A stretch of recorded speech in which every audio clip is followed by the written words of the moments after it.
Now it's my privilege to welcome one of my favourite Sheffield United players of all time, Sheffield United Player of the Year in 2018-19, Sheffield United Players Player in 2021, Goal of the Season 2021, Championship promotion winner, one of the key members of the Blade squad that finished 9th in the Premier League, and let's be honest, the greatest trialist Sheffield United have ever signed. Now, let's welcome David McGOLDRIck. How are you doing, mate? Welcome to the video. Some intro there. I'm all right, thank you. Good man, good man. Did you love that song? Yeah, I did. They sang it quite a lot, so yeah. I get my kids singing it all the time, so yeah, I do enjoy it. Did you get that at Derby as well? I did. They came over Derby. To be fair, Ipswich sang it at Ipswich, to be fair, and then United obviously did it after. Right, okay. So we're not trendsetters at all, but it is a fantastic song, and yeah, I think it does pull on a lot of the Blades fans' heartstrings as well, even now. Yeah. Now, first question, I think you've already answered it because you've put it in your name right there. Can I call you 𝗍𝗍𝗂? Of course, yeah, that's my name. Yeah, of course you can. That's all I wanted. Right, interview over. I just wanted to call you 𝗍𝗍𝗂 once. That's cool. Right, okay, so first and foremost, how did the trial come about? Your contract ran out at Ipswich and you left Ipswich. Did you ever think for a second as well that, I'm not saying you were too big to trial, but at this part of your career, when you trial for the Blades, not many players do that. No, they don't. You don't really see it that often. But how it came about was literally just I obviously got released from Ipswich, and I was doing some training down at St George's Park, rehab stuff for my groin, and then I didn't have a club. I was doing some training at Nottingham Forest. I knew the under-21s coach Chris Cohen very well, and Gary Brazil, who's the head of academy there. He's been like my mentor from young. Brought me through at Notts County, and I've always kept in touch with him. So they told me to come and do some training, and then one day got a call from an agent saying you can get to go and training as Chris Wilder called it, the gaffer, trial as I call it, to go in. And I jumped at the chance. Obviously, I knew how big the club was, and I backed myself to go in there. I knew they needed a striker. So yeah, I backed myself to come in, and I know it wasn't all fans really wanted to see because they wanted to jump out. You know, they had a great season before, and then obviously the likes of Waghorn, who was scoring goals before that season, other strikers. So I knew they would have been their first pick, but sometimes things work out differently.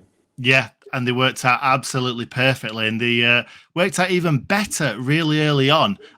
You're going to have to let me know if I'm wrong, because I was scurrying around last night trying to figure out whether your first goal for Sheffield United was against Inter Milan or not. Is that right? Yeah, that's right. Yeah, I played against Bradford and Mansfield before Inter Milan. Yeah, I didn't score. And then my first goal, I signed the contract, I think, just before the game. Literally, I came in 10 minutes earlier than the other boys, signed the contract. And yeah, they told me I was starting. And yeah, there we go. That's crazy. Do you know what that sounded like? It sounded like Sunday League, where you like sign on the side of the pitch, you like a ringer, and you just quickly sign outside the pitch. That's crazy that we got so many fantastic years from you, from a trial or training or whatever you like to call it. But yeah, that must have been a weird feeling to kind of sign and then score against Inter Milan of all teams. Yeah, it was. And obviously at the time, there was Leon Clark there was Billy Sharp. I think there was a few others as well. Can't think of the top of my head. And then it was me and Clarkey who started that game, because I think the game after that was the first game of the season. I recall was against Swansea, I think, at home. So yeah, to get chucked in, kind of thought, well, maybe I've got a chance here to start next week. I must have done well in training and the other games. So to go on and score, it's the start of a good season that year. Yeah, and do you remember who scored for Swansea in that first game of the season? Oh, it was the llama himself, wasn't it, McBurney? Yeah, it was the llama himself, Ollie McBurney. Well, you had a fantastic season when we got promoted. Obviously, you won Player of the Year. You scored some really good goals as well. One that sticks in my mind is Hull City away. He scored a header and he scored that fantastic long-range goal against 𝗏𝗏. Was that one of your better goals that season? Yeah, I'd probably say so. I think it was a crucial time of the season, and it was me and Scotty Hogan up top. I think the skip was injured, so it was really down to me and Scotty to get the goals, and then to get the first goal, the header, was great. And then second one, my confidence is flowing, and yeah, I think that was the best goal that season I scored. I remember I just turned and got at my feet and bent into the top corner, and then that stage there, you know, all the pressure that was going into that game, tricky game, Hull away, I was like, oh, we're really onto something here. Yeah, because Billy Sharp scored loads and loads of goals that season, and when he got injured, I think we're all a little bit worried, and you came into your own after that. You scored goal after goal, and you just looked, it just looked effortless for you. Yeah, obviously playing with this skip, you know, I know he's going to be in the box, so it takes, when I know he's there, I go wandering. I know I used to get told off by the gaffer and Nilly that I used to come too deep and, you know, try to get the ball off the back line at times. But obviously, without the skip in the team, I knew I had to be the man to score the goals with Scotty. One of them had to step up. And yeah, it fell that way. I took my chances that game. There's many games where I didn't take all my chances, but that game I did. And yeah, and I think after that game, we kind of knew where we was heading. Yeah, definitely, because it was us and Leeds, wasn't it, like that? And it felt like we always played before them, and we was getting that kind of one up on them. But I do remember a couple of games where we'd drawn or lost or something like that, and it just kept kind of going like that until a point, and then we just flew off. But no, it was a fantastic season. Right at the start of that season, did you or any of the boys think for a second that we might actually get promoted? Do you know what? I think the first 3 games, did we not win on the first 3 games or something like that? Until QPR. We went to QPR and we got our first win. I think the first, we were obviously the boys finished in was it 9th the season before. So obviously there was confidence around the place that we could do maybe a little bit better. And then I think it was like halfway point, like we actually thought, oh, maybe we're onto something kind of here. And then we went to Villa and then we were 3-0 up. And then we drew 3-3. And then there was a big Barney at full time about everything. And then we just went on this run. And once we got on that run, we could stop us. Yeah, we had blips against teams. I think there was Millwall at home. I think maybe someone else.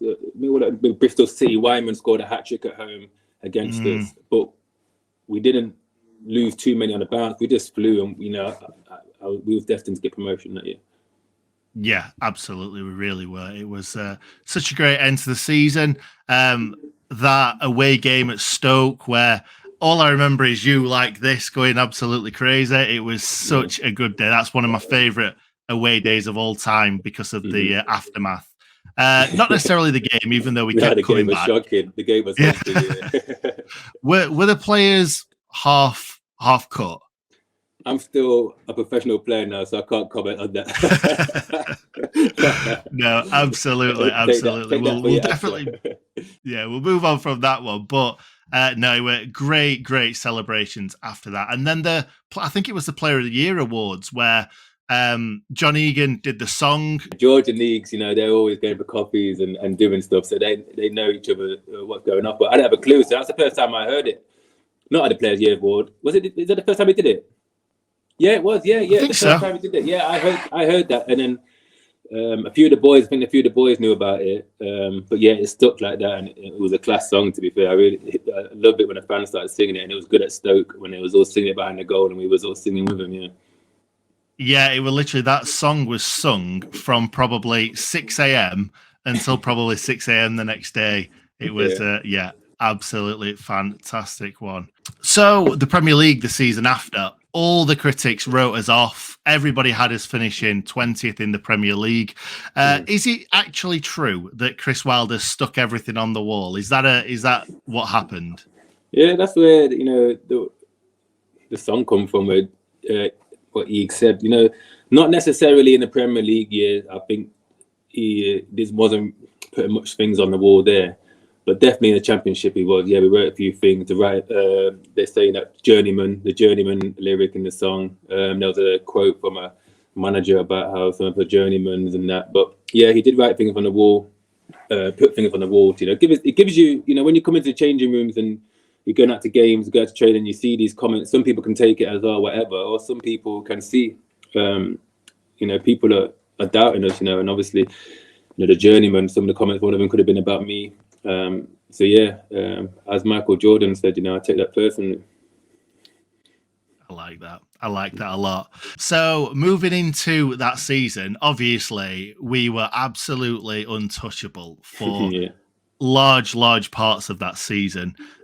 You were incredible as well as pretty much every player that put on that red and white shirt that season. But you didn't have it all your own way. I hope you don't mind me saying this, but you struggled to score in that first half of the season. Obviously, the 2 goals against Chelsea came when there were no fans in the stadium. And I remember that quite an emotional video from you on Sheff United's Twitter saying that, I'm sorry that the fans couldn't be here to celebrate with me. But was that a tough part of, because obviously the team were flying, you were playing really well, the ball wouldn't go in the back of the net. Did that affect you at all? If I sat here and said no, then I'd be lying for my teeth. You know, of course, everyone wanted to score. The team was, you know, the boys were flying. Everyone was chipping in with goals. I thought that I was playing my part. That helps, obviously, knowing that I'm appreciated. But of course, I wanted to score. And the longer it went on, the worse it was getting. I wasn't down about it. You know, it wasn't keeping me up at night. But obviously, after every game, and I'm missing a chance. I remember the one, you know, I think it was at Brighton away. I went around the goalkeeper, and as I went round him, I said to myself, "I've got this. This is my goal." And then, as I've shot, my body just kind of froze, and I just went, "Oh my God, I've hit it wide!" Like, but then, like, literally, I hear the fans singing my name after, and I always say it, like, I don't know many strikers that go around and put the ball wide on the open net and get the fans singing the name. You know, it was unique. The bond that we had, I cherished it, and yeah, it got me through it, to be fair. And then obviously when I did score, when there weren't no fans there, it was bittersweet, obviously, because I would have loved it, because I think the place would have erupted even more than what I did online and whatever, all the positive stuff that I got from that. Yeah, that's the exact word that I wrote down, bittersweet, because yeah, obviously no fans there, but it must have felt absolutely fantastic to get that first goal, because the second goal you scored against Chelsea was just, you took it so well. So like, obviously that first goal gave you that confidence, and then you moved on from there. And obviously lockdown and no fans being in the stadium wasn't great. We had that nice moment at the end of the second season against Burnley where you scored a fantastic goal, but we'll get there eventually. What was the training like during lockdown? Because obviously you couldn't be around anyone, you couldn't go into the ground. Was it a really, really tough kind of bit of training that you were doing at home? Yeah, it was like, I don't know how to explain it. Like everyone else going into lockdown, it was a surreal, crazy moment that we look back on now and think, what the hell? But yeah, we got given, the club gave us special watt bikes to take to our house. So we had to perform sessions on the watt bike that the fitness coach gave us, and obviously with a heart rate and all the data that you can get, it logs onto the thing, so we see that we're doing it. Had to go for certain runs at times when we could, but at the start that was tough because you wasn't allowed to be close to someone when you're running outside, you know, the rule that Boris put on, and that it was a real time. So yeah, staying fit, and obviously when you're homebound like everyone else, you know, you might have a beer. If you do, you might have not eat the best because you're stuck in home, just like everyone else you do. Luckily enough, the weather was nice, like all people for lockdown, you know, so it helped being outside and that. But yeah, it wasn't the best. And then we started to kind of come back through the latter parts of lockdown before everything opened back up for the public. And that was weird as well. We was in changing rooms with just 2 or 3 of us down in the academy bit. Weren't having lunch together.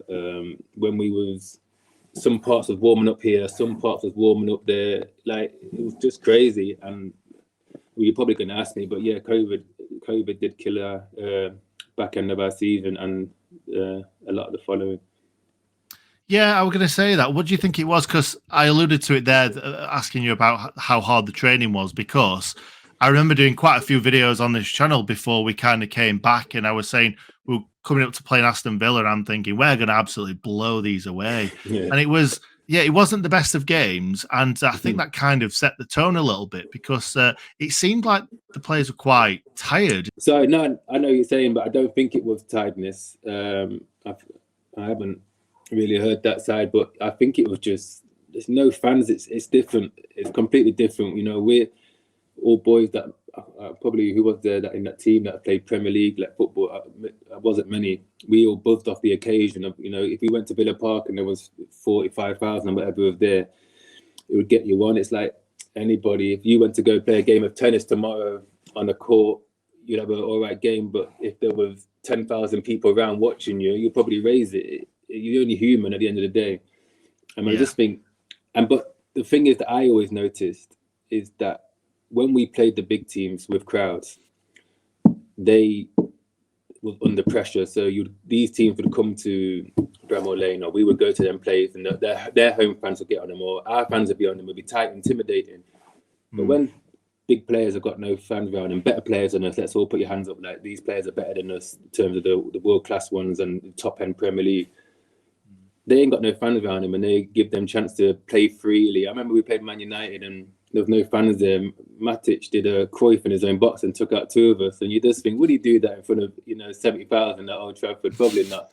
But yeah, it did. It helped other teams, but didn't help us at times. Yeah. It's funny you say that as well, because the back end of that first season, we seemed to beat the better teams. We beat Chelsea. We beat Wolves. Obviously, Wolves not right now aren't the best team, but they were going for Europe at that point.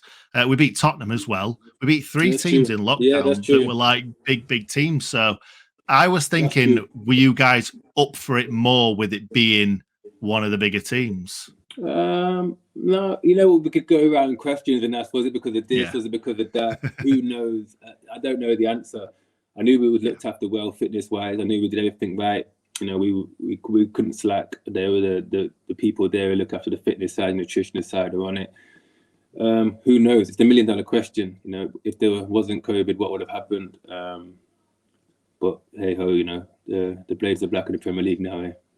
Absolutely, mate. We will get onto that in a little bit. I just want to say I don't want to touch on this too much the season after, but I feel like because I'm talking to you, I need to, because you literally dragged us through a lot of these games. If it wasn't for you in the that second season, who knows how many points would have finished with? But no, you were fantastic in that second season. I remember a left-footed curling effort into the corner against Arsenal, which was a highlight for me. I know we didn't get anything from the game, but what a finish that was. And like I said, you were great in that season. Yeah, it wasn't great. It was weird. Like, obviously, when I wasn't scoring and was playing well, it felt good. And then when I'm scoring and we're losing, you know, every week I'm bottom of the table, it's not feeling so great. And I'm finally getting my goals. But yeah, I just felt there was responsibility. I felt that, you know, the boys looked for me, that I was the kind of not go-to man, because, you know, I scored a few goals, but I wasn't like Haaland up there. But, you know, there was a responsibility for me. You were to us, did you? You were to us. You were at Haaland. Yeah, Alfie Haaland probably. There was a responsibility, you know, I took it upon myself to, you know, to be that guy. I wore the armband a few times, which was a privilege, you know, playing in the Premier League wearing the armband. I remember game against Aston Villa at home, I wore the armband and we won 1-0. You know, that's probably one of my top 3 memories, you know. It was a proud day for me to do that. So yeah, I just took it upon myself to be that guy, and it wasn't to be in terms of points and where we ended up, you know, that wasn't what we wanted to do, but I can look back and say, you know, I held my own in that terms. You certainly did, mate. You certainly did. And it must have been a big shock, Chris leaving as well. That can't have helped things at the time. But yeah, from himself as well, it sounds like he wasn't enjoying himself at the time, losing games week in, week out for your boyhood club as well, managing them. So was it a shock, Chris leaving? Yeah, it was. I think I've said it somewhere before. I'm not sure where. We was literally in the physio room. We had no idea about it. There was me, I think George, maybe Sander, Ollie Mack was in there, and as soon as came up on